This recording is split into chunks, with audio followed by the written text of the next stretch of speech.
from Life is Candy. Today we're going to talk about how I'm storing my jars.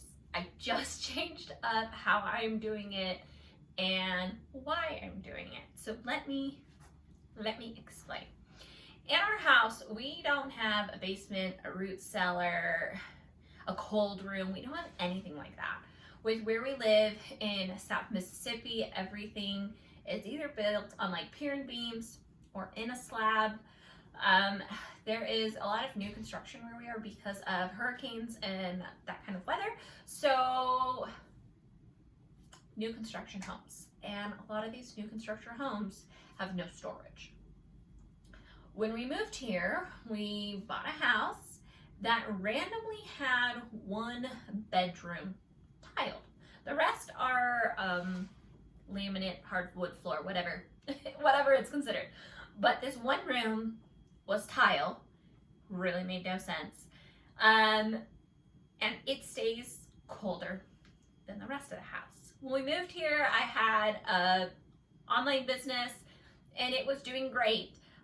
But I decided to close that business while my husband was deployed last, just because it was too much on me to do all of that when the priority was my kids. So this room was kind of like a catch-all for a very long time since I did the business out of my house. And I just kept shoving all this canned goods in our laundry room.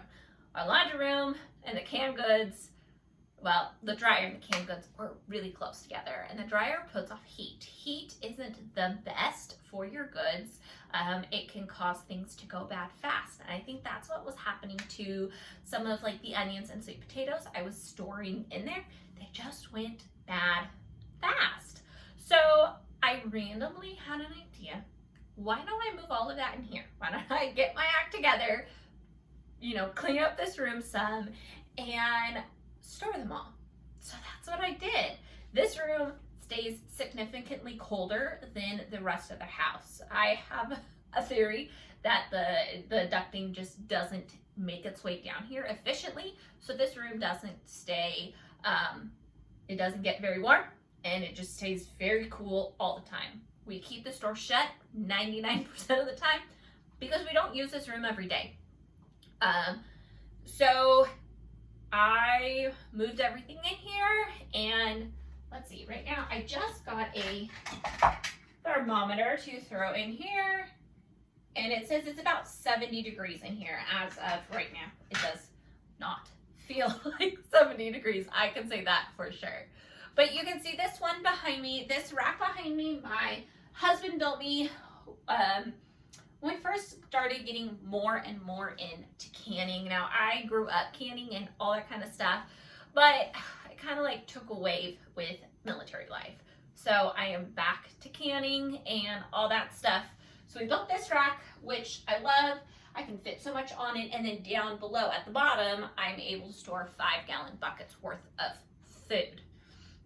Now I'm gonna go through and I will show you how I have everything stored. Now I will tell you, I don't store absolutely everything to, what we're told to, only because, like I said, I have been canning and dealing with canned goods my whole life. So I am storing them the way I was taught to store them. So some people don't necessarily like that, but it's okay. It works for me. Now this room is not just a pantry. It is slowly turning into our pantry with canned goods, long-term storage. But I also have like our computer, office, the adult paperwork you gotta hold into all of our homeschool stuff, as well as my sewing stuff. After I stopped working, I needed to find a creative outlet. When I was working was my creative outlet. So sewing things has felt so good. So I have my sewing stuff cleaned up as of now, but if you sew, you end up acquiring a lot of stuff. It's just one of those things. So I have it contained, but let me show you this room and all that there is. Here is my wooden rack of canned goods. I don't know really the specifications completely. I believe the base was 2x12s, so they're about a foot deep. What I like about it is with how our wall is, we can get about 4 pints and 3 quarts deep. So it does hold a lot. We did make sure we put the railings on it so nothing can fall out, which is nice.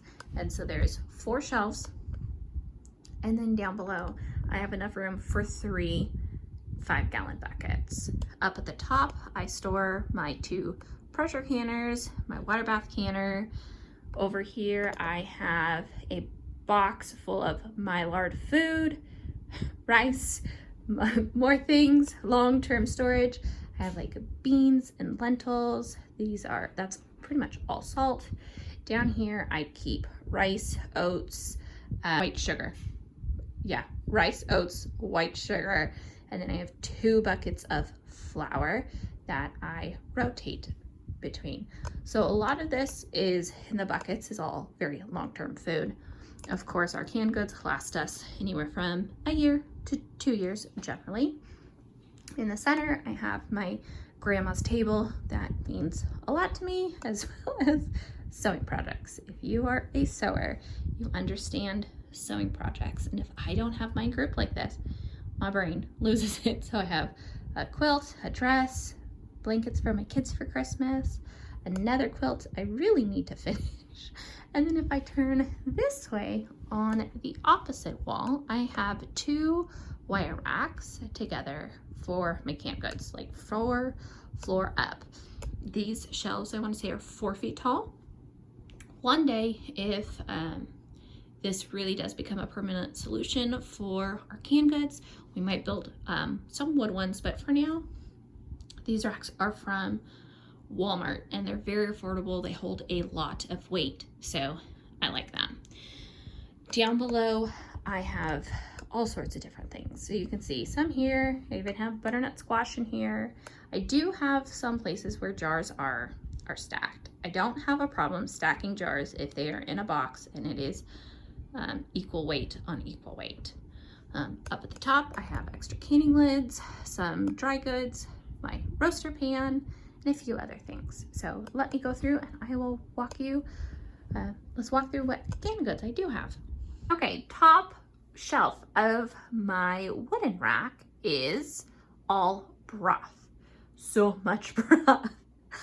We even have some broth here on the second shelf. The second shelf, we have last year's green beans, some smoked pork and beans, and a few pickled items. This wooden shelf is like our use it first, because when you walk in the door, you see this shelf. So it's like, okay, this is what needs to be used first. This second shelf has enchilada sauce, some ground beef, and then all of this is fruit items. So I have down here like applesauce. This is cranberry sauce, peach sauce. Which one is this? Plum sauce. I need to work through plum sauce because it is a little on the older side. But then I also have like jam from our blueberries out front. And I love how like just incredibly gorgeous blueberry jam is in a jar. Down here on the bottom is all tomatoes. So I have like your plain tomato sauce in quarts. I have pints, diced tomatoes, a couple rogue cans of pickled cabbage. It's just not my favorite. Pizza sauce and salsa. We go through a lot of salsa. And I already talked about my buckets on the bottom. So there you go. There's just an overview of what we use. One thing I really need to can, again, is just plain beans. We go through so many plain beans. This side isn't quite as organized as the other side. I tried doing it, but I sort of gave up. So up here at the top, I have some more ground beef. These are kind of some rogue pints that don't fit anywhere. My zucchini relish, I love it. I don't even make sweet relish anymore. Back here is some apple products, so apple pie, applesauce. Back here is, oh, if I can reach on my little toes, not set apple jelly. So these are different apple and jam things in half pints. These are jalapeno peach sauce, so a hot sauce. Those are for holidays. This shelf here is all fruit stuff, all apples. So I have lots of applesauce, apple pie, some peach sauce, some peach butter back there in the pints. And then down here, I have some sweet potatoes or pumpkin. No, those ones must be pumpkin. Here, I believe, is more apples. Last year, we had so many apples, and I have so much of this apple jelly that did not set. More things. So here is, this one's peach juice, and then apples in the back. Here is some meat. I need to add a couple jars over here to balance them out. I love canning meat, especially like turkey and chicken. It's so convenient. I have more down here. Down on this rack, more apples. You guys, we have so much applesauce here. Apples, apples, apples, sweet potatoes from this year, and then in the back are peaches. So we're trying to use the apples before the peaches, so the peaches are in the back. Now, if I start over here, this is more sauce we are trying to use up. It is a roasted red pepper spread. It is fantastic in tomato soup. It's just amazing in tomato soup. It gives that really good roasted flavor. Tomato sauce, diced tomatoes, tomato sauce, salsa. So, you know, basics. That's what we do a lot of here that I can use. More tomato sauce, some potatoes and green beans, tomato sauce, salsa. Can you guys catch a drift on us here? Down here at the bottom, I have squash pickles, some of my favorite, more ground beef, green beans. I think it was 35 quarts of green beans, which is pretty close to a year's worth of green beans for us. Down here, one thing I need to balance out again is this blackberry barbecue sauce. My husband found a recipe for blackberry barbecue sauce because blackberries are his favorite fruit. It was an idea of his. He found a couple recipes and made his own. We love it so much that we like quadruple, or oh gosh, I don't even know if we 4 or 5 times the batch, and then we can it because we love it. And we haven't bought barbecue sauce in over a year because we are so obsessed with that stuff. And I need to write down the recipe. It's so good. Down on the bottom on the ground, we have some cowboy candy. Back here is jalapeno jelly. This is also something for holidays, but jalapeno jelly we use in the barbecue sauce, but also this is super good. It didn't set perfectly, but that's okay. It's very good for candying pork. It is so delicious. It's not very hot, but it's super good. And then back here in the corner is other candied jalapeno juice and the juice from... So in the back corner is juice, more jalapeno jelly, and then the juice from cowboy candy. The juice is also an amazing marinade. Down here on the bottom is pickled banana peppers. They work great like pepperoncinis. They are just one of our favorites on sandwiches, pizzas. Mississippi pot roast is another great staple. So I have a case of those. Down here, would you believe it if I said more salsa? Salsa verde, peach salsa, and then I believe some more zucchini squash. And then if we come down over here, more salsa, because we just really like that much salsa. This isn't our complete food storage, I guess you could say. We also have a pantry. Our pantry in our house is only like a 3x3 closet type of pantry. It's honestly a black hole, not my favorite, but I am making do in this house. Clearly none of this would fit in there. None at all. In there I carry, you know, that's where all like the baking things and stuff like that goes in there. Some things in bulk do go in there, like oil, things that I rotate a little bit quicker. We also do have 2 freezers. I have a stand-up freezer that holds pretty much all the fruits, vegetables, bread, and butter. And then we have a chest freezer that is for meat. I prefer meat in a chest freezer. I feel like it just lasts longer. And then I like vegetables in the stand-up. It's just a little easier to find what you need. We also do have a small fridge, like I'd say it's like an apartment size fridge. Those are just a little bit smaller. And so we have the extra fridge space there, and we have the freezer space. In the fridge, that's where a lot of our extra dairy goes that we don't go through immediately, like extra milk, you know, sour cream or cottage cheese, something like that. We'll go in there first and wait till we put it in our house fridge. Our house fridge is a side-by-side fridge, and I don't know about you, but I feel like nothing fits in that fridge. It's just another black hole of an appliance. I really just want a normal size fridge. Does anybody else feel like that anymore? I don't care if my freezer is on the top or the bottom, but I just want one door to open and find what I want in a fridge. So I just wanted to share how we are storing our stuff. It is normal, conventional, and it's what's working for us in a builder grade home. This is not our forever home. This is just our home as of now with the military. One day when we have our forever home, our goal is to, as of right now I should say, our goal is to build our own house, just because we want to get what we want. We want to be able to add in the character and things like that back into our house. And when we do, we plan to build like a cold room, like a walk-in fridge freezer, and then also a